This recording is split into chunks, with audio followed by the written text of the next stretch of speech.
Brooke is in hospice care, which is something else that I think everyone should know about and talk about. Hospice, making the decision to put Brooke in hospice was huge for me, which every other decision wasn't. I think it was just a reality check, like a huge reality check, because with us in our house, we don't live Tay-Sachs every day. It's not about Tay-Sachs. It's about just us and our family and living and doing what we do and work and school and playing and just try to keep it as normal as possible.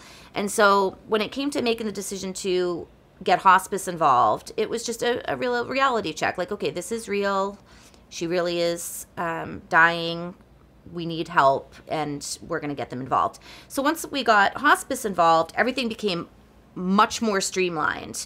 And that's when I decided where my line of care was going to go with Brooke, and what decisions I was comfortable making, and what interventions I would do. And so after, sitting down with the hospice team and talking to them more about, specifics such as like a DNR, putting Brooke on life support, those types of decisions, I chose to sign a DNR, and, medications, and at what point do we stop intervening? And so for me, and I'm a single parent, that's why I say me, I said that I would continue to give her antibiotics, but I would never do a breathing tube or, intubate her or do a trach. Some of these children need trachs, that I would never do that.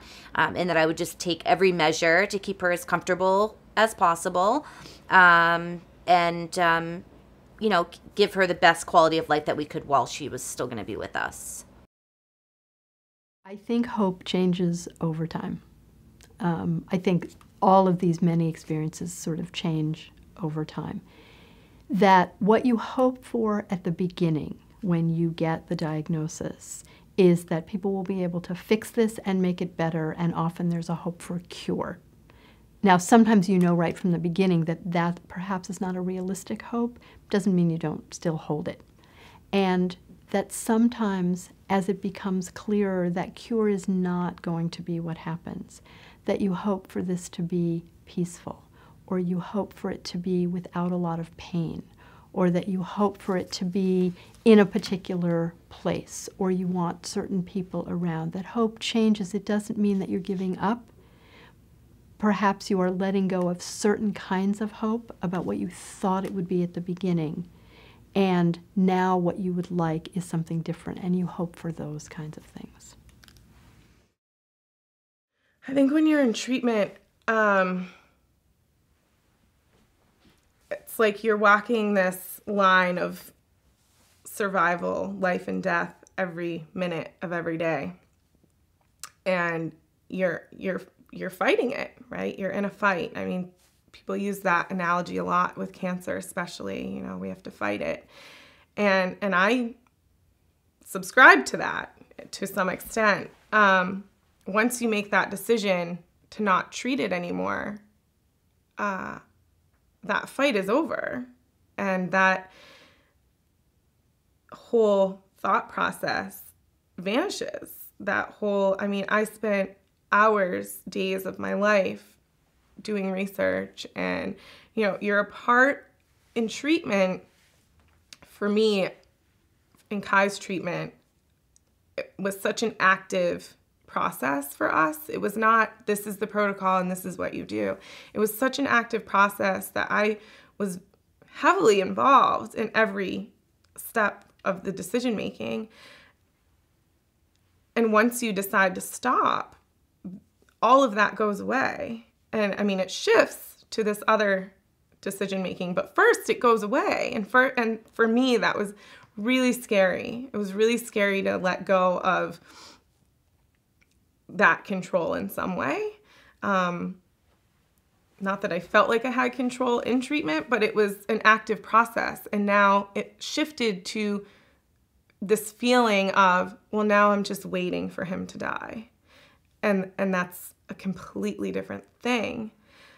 And it's really hard to shift to that focus. And So I had this period where it was, okay, we're not fighting this anymore. We've decided to stop treatment. Am I now just waiting for him to die? That also doesn't seem reasonable because he's still here. So, but I did go through that where I felt like I turned the rest of the world off and I'm waiting for him to die, and I'm taking everyone else out of the equation. And then I realized, with the help of, people who were coming in and saying, no, he does still have a life right now, that I can't live my life every day like he's going to die. You just can't. I mean, it's going to happen, but you have no idea what the process is going to be. And so it took a few weeks, but we started living again. I mean, I started living with Kai, knowing he was not going to make it, but that if we woke up in the morning and his pain was well managed and he was comfortable, we could go pick pumpkins. We could go to the park. We could still, we could have palliative care come in and do music therapy. Like, these moments became everything. And it was, he did have a life to live at that point. It was a different focus. But in some ways, it was almost like I got to go back to pre-diagnosis, because the whole fight was gone. It was just, you just live like you do with a newborn, day to day, every minute. And it kind of went back to that, where you just deal with what's in front of you right there.